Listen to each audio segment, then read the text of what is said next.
తర్వాత లైక్ ఇప్పుడున్న పరిస్థితిలో ఎవరికి అంత ఈజీగా పిల్లలు పుట్టే పరిస్థితి లేదు.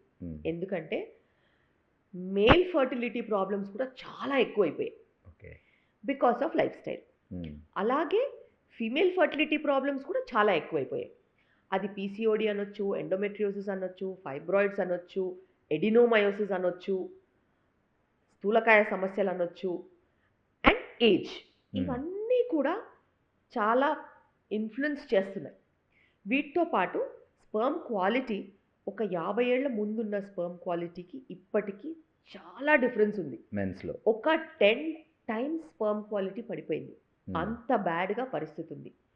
Whether it is life style ఉండొచ్చు, లేకపోతే వాళ్ళ స్లీపింగ్ ప్యాటర్న్ ఉండొచ్చు, క్లోత్స్ ఉండొచ్చు, కెమికల్స్ ఉండొచ్చు, వాళ్ళు తీసుకునే ఫుడ్ ఉండొచ్చు, వాళ్ళు తీసుకునే స్ట్రెస్ ఉండొచ్చు, ఏవైనా ఉండొచ్చు. దానివల్ల కూడా స్పర్మ్ క్వాలిటీ బాగా పడిపోయింది. ఒకప్పుడు స్పర్మ్ అసలు అనాలిసిస్ టెస్టే చేసేవాళ్ళు కాదు, ఓన్లీ ఉమెన్ మీదే ఫోకస్ చేసేవాళ్ళు. లాస్ట్ 10 years నుంచి మెన్ మీద టెస్ట్ చేయండి అసలు ఉమెన్ చూసి వేస్ట్ అనిపిస్తుంది.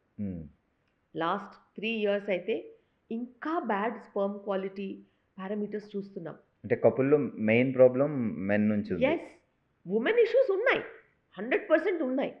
కానీ ఉమెన్ ఇష్యూస్ని మేనేజ్ చేసే అంత ఈజీగా మెన్ ఇష్యూస్ లేవు. మెన్ ఇష్యూస్కి టైం పడుతుంది. బికాస్ ఉమెన్కి ఒకవేళ ఫైబ్రాయిడ్ ఉందనుకోండి, నేను సర్జరీ చేస్తే next month she'll be ready. PCOD ఉందనుకోండి, ఓకే, పీసీఓడికి కూడా మెడిసిన్స్ ఉంటాయి, సర్జరీ ఉంటుంది, she might be ready. If she loses weight she'll become better. కానీ స్పర్మ్ క్వాలిటీ అలా కాదు. స్పర్మ్ క్వాలిటీ, స్పర్మ్ ప్రొడక్షనే 60 days. సో దాని క్వాలిటీ ఇంప్రూవ్ కావడానికి 3, 4, 5 నెలలు. Okay. So it's a long term process. And response కూడా కొంచెం స్లోగా వస్తుంది. Age 20s. Before you turn 30 you should definitely have 1 child.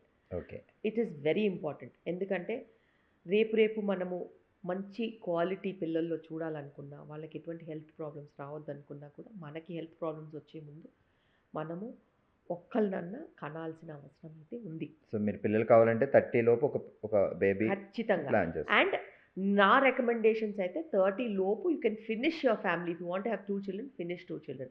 ఆ తర్వాత జీవితకాలం మీకు మిగిలింది కెరీర్